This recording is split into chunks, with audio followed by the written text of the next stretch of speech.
On a crop top and leggings. A crop top and leggings.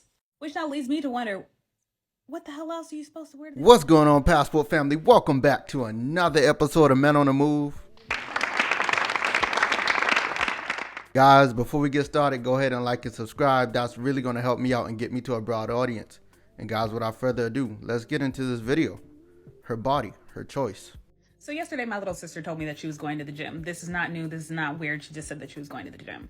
And upon her telling me that she was planning on going to the gym, she tells me that our dad confronted her on the way out the door, basically saying that she needed to put on some more clothes. So instantly I'm confused because I'm thinking to myself, like, what in the hell could you possibly have had on that would result in my father telling you to go change? So I asked her, and guess what she told me? She had on a crop top and leggings. A crop top and leggings, which now leads me to wonder, what the hell else are you supposed to wear to the gym? So naturally, I'm the oldest and I like to start stuff. So I call Pause. Now, it depends, because it could be those leggings that all these girls are wearing. You know the type of leggings that these girls are wearing. You know, with the crack out there. You know, it could be those type of leggings. And as a father, I wouldn't want my daughter to wear that to the gym. But let's see what else he got to say, or what else she got to say. Dad. Immediately, I knew that he was annoyed because she called me to snitch. So I asked him, I said, okay, well, can you explain to me what exactly the problem was with her outfit? And he said, she's dressing for attention. Attention. What? Facts. He then proceeds to say that if she was going to an all-female gym, that she wouldn't think to dress like that. Now, for context, my sister is 18 years old. She still lives at the house. And my dad was basically trying to say that it is her responsibility to control the thoughts of other people by not inciting lust in them by wearing clothes that are quote unquote too revealing. So then I just asked him, I'm like, okay, well, what exactly do you think that she should wear to the gym? She's going to go run. It doesn't make sense for her to wear large sweatpants and a hoodie to the gym. And why is it that in society that we're always putting the blame on women to control the thoughts of others? It's kind of like when someone gets assaulted the first question is, oh, well, what did she have on? What does that have to do with anything? The priority really needs to be on men holding other men accountable for the way that they look at women, the way that they treat women, not on having women adjust the way that they want to wear and how they move and operate within the world because, again, the lewd and disgusting thoughts of men. My parents are really religious, and so I brought up the Bible with receipts. Jesus literally said, if your eyes are causing you to sin, then you need to pluck them out. Basically saying, yo, you are the only person who is responsible for your thoughts, for your lustful thoughts. Don't worry about the person who's doing what they're doing. You're the problem for not controlling your mind. So according to Jesus himself, if my sister wants to wear a crop top. Isn't it funny how people always seem to be able to recite the Bible to try to prove their point, when there's literally something in the Bible to disprove their point? Like, women are known for doing this, man. I never understand it. But let's keep going. And biker shorts to the gym. She is within her right to do that. And the only person who's being problematic in the scenario is the person who is objectifying her, the person who is being lustful after her.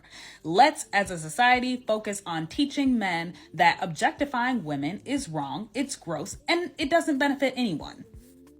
Wearing crop tops and leggings to the gym for attention. Just, what the hell?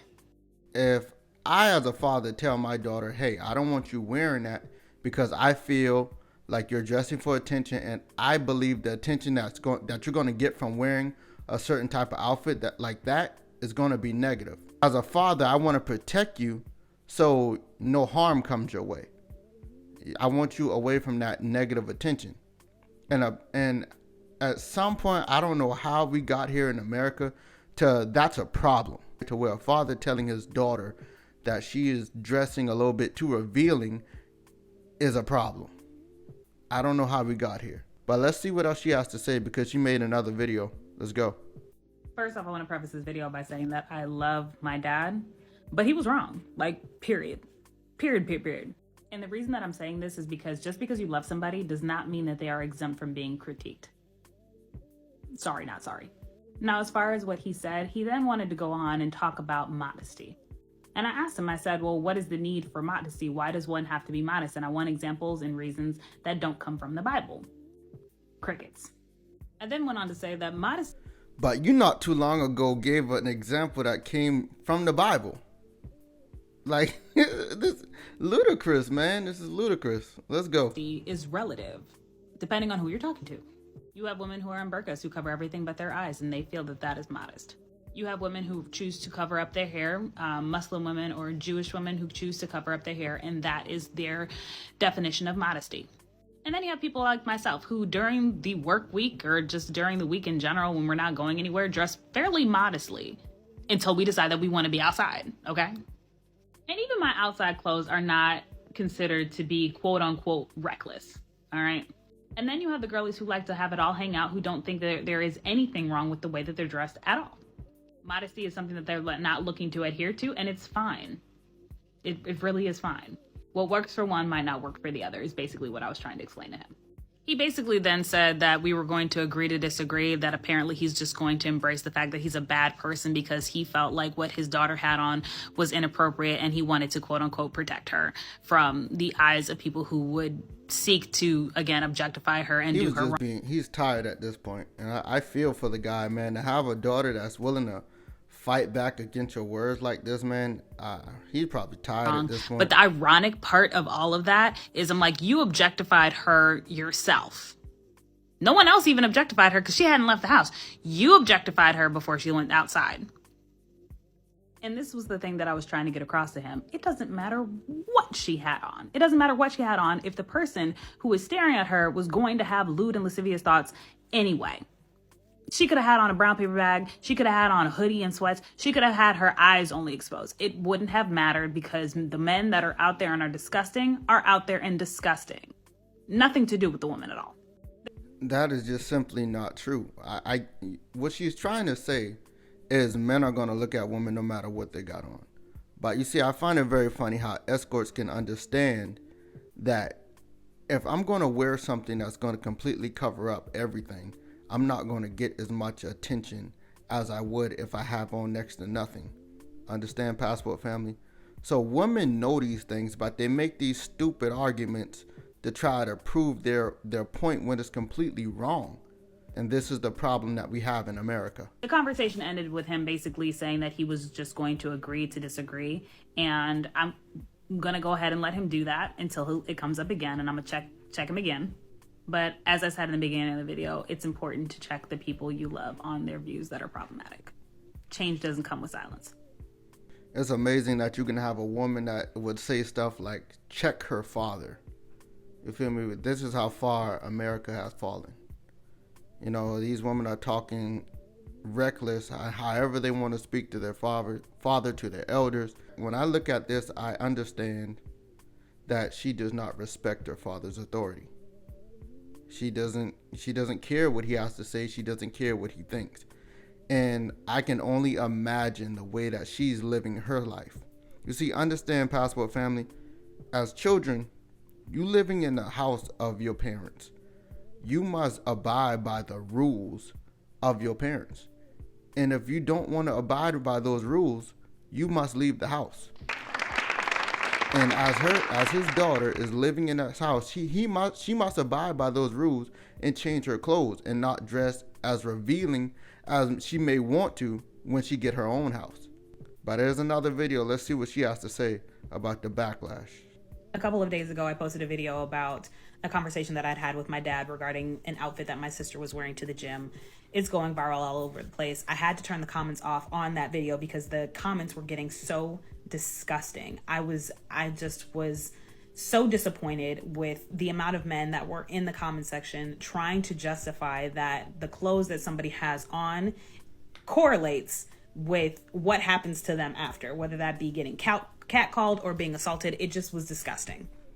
And I made 2 other follow-up videos, and the comment sections in those videos it's very disgusting. The amount of men that are going out of their way to try to justify rape and sexual assault, it's scary. It's scary. And it's wild to me that so many women have been assaulted and raped, and yet no men know any rapists. The math is not mathing. So what I'm going to say is for men. This is strictly for men. You all know who is the creep in your group of friends. You're not going to convince me otherwise. You know who the creep is in your group of friends. You know who the creep is when you go out to the bars. You know the creep. You know who they are. Why are you guys not holding them accountable? Are you afraid of what your friends are going to say? Why would you want to be friends with a rapist? Why would you care about what a rapist, like what their opinions of you are? The fact that you guys value relationships with creeps more than you value the safety and the lives of women will always baffle me. And I'm not going to use that whole argument of, oh, well, you have little cousins that are girls and you have sisters and mothers and aunts. You know, how would you feel if something like that happened to them? Miss me with that. They don't have to be related to you for you to care. If you only care about the women who are in proximity to you, you don't care about women. So for the love of God, if you see something, if you hear something, say something. Step up. Do better. Because this is not a problem that women can fix on their own. How is it that women all across the country, all across the world, outside of America, understand that if they don't want to invite unwanted attention, they understand that they have to cover up? And understand, I don't mean you have to cover up everything. What I'm saying is, how is it that women understand outside of the country that if I dress in any type of revealing way, if I highlight any of those areas that I know men are going to look at, I'm going to get either attention that I don't want or attention that is not good for me? How is it that women outside of the country understand that, but you have American women that want to change that narrative, and they want to put the blame on men for doing something that men have been doing for thousands of years? America has a serious problem with allowing women to get away with anything that they want to do and allow them not to expect any of the consequences that should come with that other women outside of America experience. This is an example of why you need to get your passport. You do not want to have to deal with arguing with your daughter on why she has to change her clothes, Passport family. As a man in that household, as a man who is providing her food, who is providing her shelter, who is most likely paying for her schooling, you should not have to fight with your daughter as something as simple as change your clothes. This is just another example on why you should get your passport. And y'all already know my motto: learn a new language, get your passport, and experience a new culture. I'm out. Lame. If it's something that you love and you feel passionate about, chase that by any means necessary. I was told I was lame to be a barber. I'd be stuck in my hometown, but God gave me the vision to see that I could be where I am today.